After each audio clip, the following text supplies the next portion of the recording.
एमएसईबीच्या जुन्या कंपनीने तब्बल 600 पानांचा प्रस्ताव विद्युत आयोगाकडे सादर केला आहे। या प्रस्तावावर अनेक तक्रारी असून माजी राज्यमंत्री डॉक्टर सुनील देशमुख यांनी यावर तीव्र प्रतिक्रिया व्यक्त केली आहे।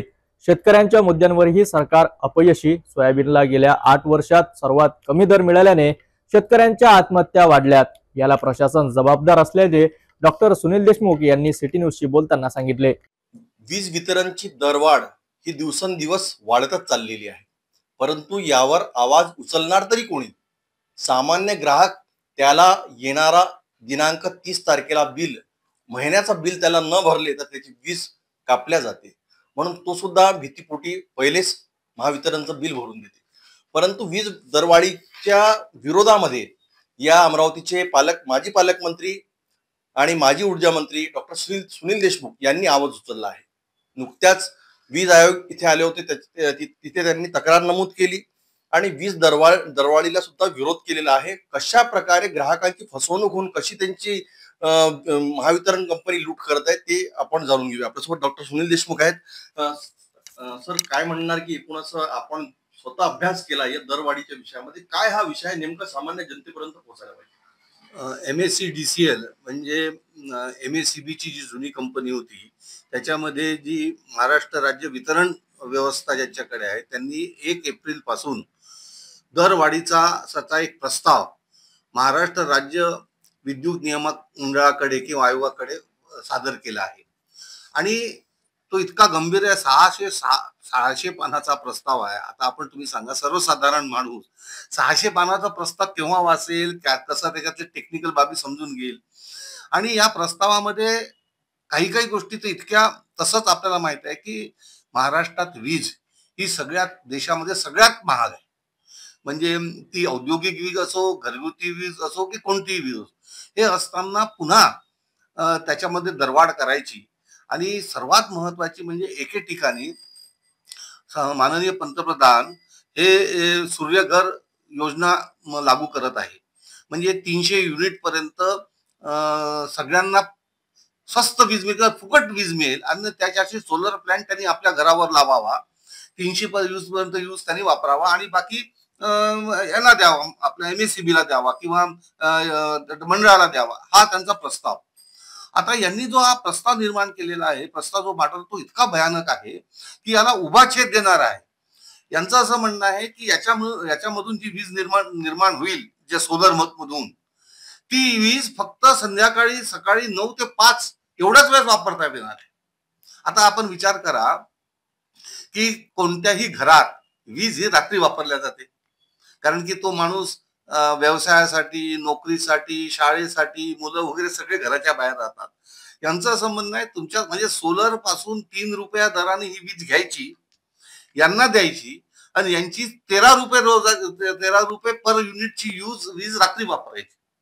हा सगळा उलटा व्यवहार आणि याचं मुख्य कारण म्हणजे अकार्यक्षमता, अधिकाऱ्यांचा खाबुगिरी आणि गळती। आता हे त्याच्यामुळे फार मोठ्या प्रमाणावर हे जे MSEB आहे ही कर्जात डुबलेली आहे आणि त्याच्यातून बाहेर येण्यासाठी सर्वसाधारण लोकांना वर विजेची दरवाढ करायची आणि त्यांचं जीवन असहाय्य करून टाकायचं। आणि सगळ्यात महत्वाचं म्हणजे एके ठिकाणी आता मी सोलर लावलं हे आयुष्यभर मला चांगली स्वस्तात वीज मिळेल। आता ही वीज फक्त मी 9 ते 5च वापरू शकतो आणि रात्री जर मी आज वीज वापरली तर याला मला MSEB ला पैसे द्यावे लागेल, असं उरफाटा धोरण त्यांनी केलेलं आहे।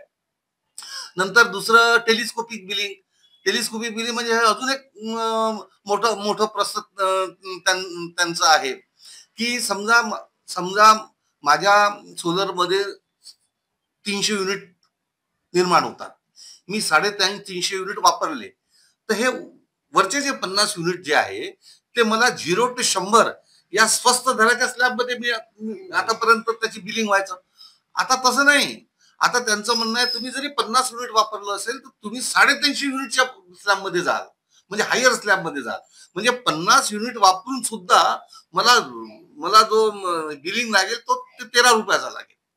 म्हणजे असं एकंदरीत त्यांनी सगळा घोळ करून ठेवलेला आहे आणि माननीय पंतप्रधानांनी 1 कोटी घरापर्यंत आम्ही सोलर घेऊन जाऊ या त्यांनी केलेल्या प्रस्तावाला छेद करणारा प्रस्ताव यांनी पाठवलेला आहे। असं वाटतं का डॉक्टर साहेब की ज्या प्रकारे सामान्य ग्राहकाची दिशाभूल होत आहे त्याला कुठंतरी समजत त्याने जो सबसिडी शब्द शब्द वापरलेला आहे, म्हणजे आपण आपल्या घरावर जर सोलर लावले आणि त्याची सबसिडी तुम्हाला देता आणि इतक्या कमी दर तुमचे कापले जाईल, म्हणजे त्यांना कुठेतरी आमिष दिला जाते काय? नाही नाही नाही, आता मला सांगा, मी ऊर्जा राज्यमंत्री होतो. कोळशाद्वारे जेव्हा आपण 1 मेगावॅट युनिट जेव्हा निर्माण करतो, त्याला 8 ते 8.5 कोटी रुपये खर्च येतो आणि हा खर्च शासन करते.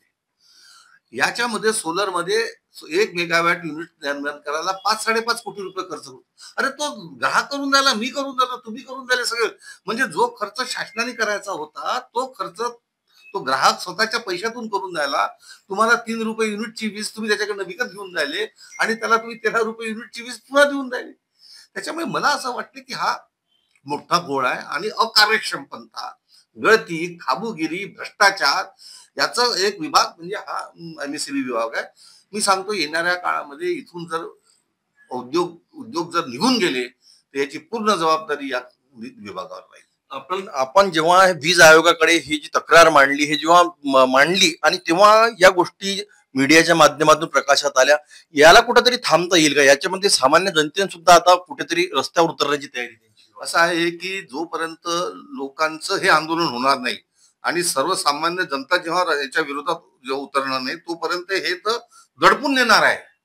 मी जरी तक्रार केली असेल, 1300 लोकांनी संपूर्ण महाराष्ट्रात 1300 अलग अलग संस्थानांनी तक्रारी केल्या, पण मला हे माहित आहे, कारण की माझा विभाग जवळून फैलेला आहे.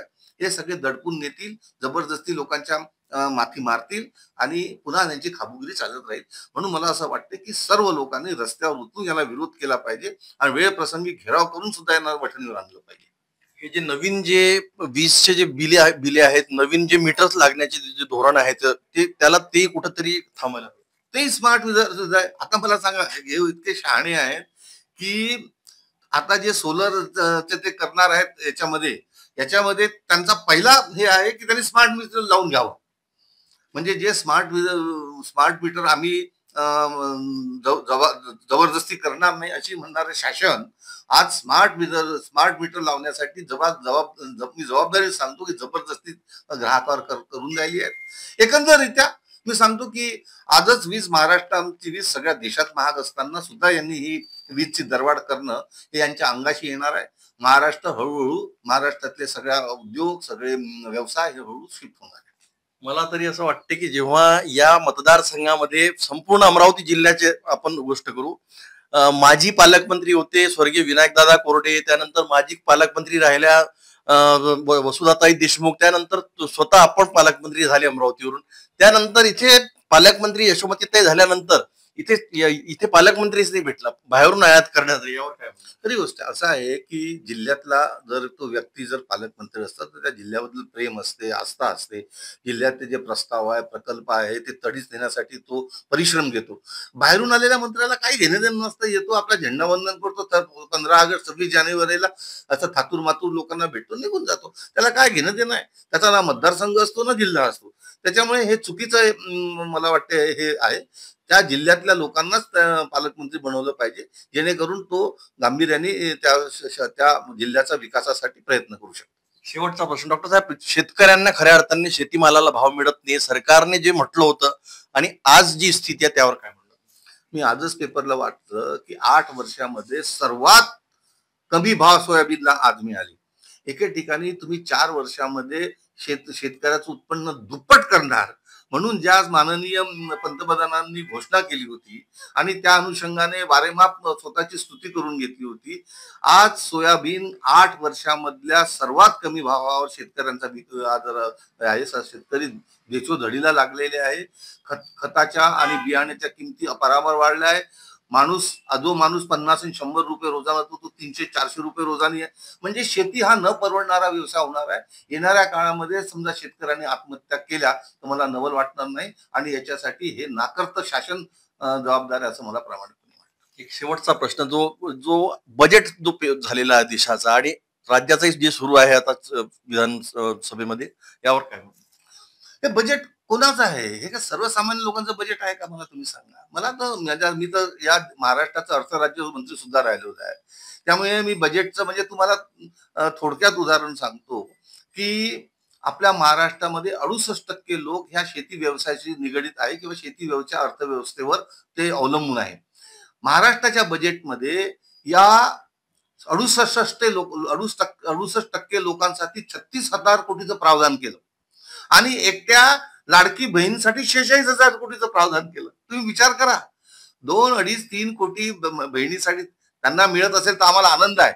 पण तुम्ही मला सांगा की 67% लोक ज्या व्यवसायाशी निगडीत आहे त्याच्यासाठी तुम्ही वर्षभरात 36,000 कोटीचं प्रावधान करता आणि लाडकी बहीणसाठी 46,000 कोटीचं प्रावधान करता. आता मला लक्षात आणून दिलं की 50 कोटी रुपये जे आपल्या मेळघाट मधील जे आदिवासी आहे त्या आदिवासींची जी मजुरी आहे ती गेल्या 3 महिन्यापासून त्यांनी दिली नाही आणि आपल्या विद्यार्थ्यांची शिष्यवृत्ती दिली नाही. संजय गांधी निराधार योजना यांचे पैसे दिलेले नाहीत. आपल्या शेतकऱ्यांचं जे आमच्या सरकारकडे हे होती थकबाकी होती ती दिलेली नाही. आणि सगळ्यात मोठं म्हणजे आदिवासी आणि गरीब जनता जी काम करते, रोजगार हमी योजनेवर काम करते, ही समाजातल्या पायरीवरचा शेवटचा माणूस, त्याचे 50 कोटी तुम्ही दिले नाही. होळी तोंडावर तुमच्यासारखे निगरगट्ट आणि त्याला काय म्हणतात की असं सरकार मी अजूनही पाहिलं नाही.